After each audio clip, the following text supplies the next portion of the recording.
"Well," said the captain, looking around the small dinghy, "this could have gone somewhat better." Their ship, the HMS Sunderland, had sunk quite spectacularly, but fortunately 10 people on board had managed to scramble into a lifeboat before the great hull had gone under. "The good news is," continued the captain, "that we managed to put out an SOS call before we sank, and rescue should be here by tomorrow.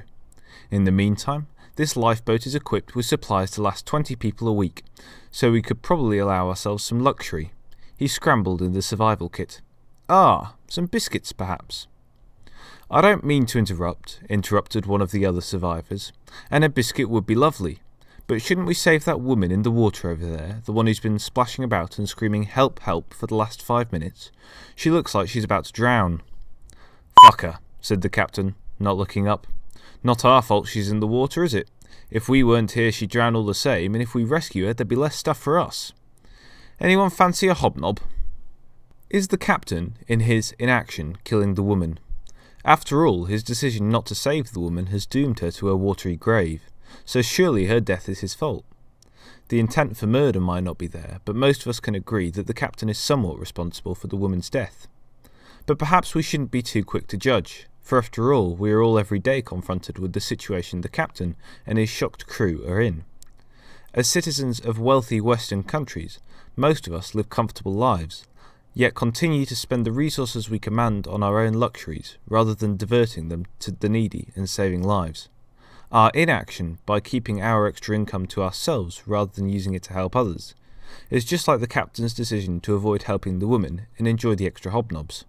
Of course, the two situations aren't exactly the same. For one, we're far further removed from the starving than the crew are to the drowning woman. But does that really absolve us? It would not require much effort to find a way of diverting our excess income to the needy, and even if it did, would it not be reasonable to do so, given that otherwise innocent people would die? The passengers on the dinghy may have to go through some effort to reach and rescue the woman, but are they not morally obliged to do so? Most would say that letting a person die is immoral, but if we judge the captain and his crew to be guilty, are we not also judging ourselves?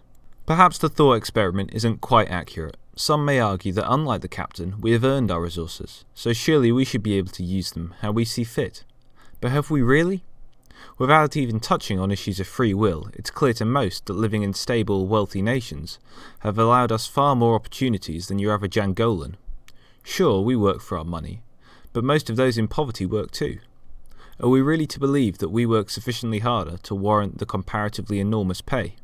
Maybe the captain's views are reasonable. Indeed, many of us seem to use his justification to avoid feeling guilty when we buy a TV instead of donating £300 to charity. Some argue that greed is human nature, but does that really make it morally justified? Plenty of natural things are judged as immoral by most. We can't just look to nature for what is right. The idea that we're as guilty as the captain just because we bought a TV rather than give all our income to charity just feels a bit off. Perhaps it's the larger separation between us and the starving poor that makes our inaction more understandable than the captain's blatant ignorance of need. In my opinion, and everyone else is very much entitled to their own, we are just as culpable as the captain in our inaction. But despite this, I don't think in the future I'll live my life barren of luxury. I certainly don't now. Does this show some sort of failure in logic? Is it just hypocrisy, or am I just overthinking it all? I hope it's the former, but let's be honest, it's probably the latter. Thanks for watching.